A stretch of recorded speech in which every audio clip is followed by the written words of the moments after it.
Good morning to all. My name is Suruthee. I am studying in class 9. I am from KV GOC Trichy. Our Honorable Principal name is Kishore Sir. I am going to tell about Jammu and Kashmir. Jammu and Kashmir is a diverse blend of various culture of people. People from different religious and social practices of Muslim, Hindu, Sikh and Buddhist have created a composite culture of the state, which is called Kashmiriyat. Their famous dress. The typical dress of Kashmiri men, both Hindu and Muslim, is pehran, a long loose gown hanging down below the knees. Their famous food. Rice is the most common staple food of Jammu and Kashmir.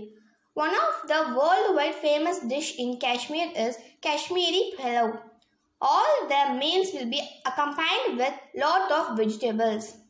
Famous festival in Jammu and Kashmir.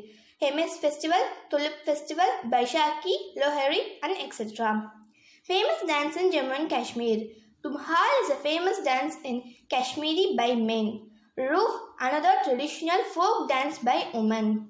Their art, splendid handicraft, is the famous art in Jammu and Kashmir. Pashmina shawl is also very famous in Jammu and Kashmir. Thank you for watching.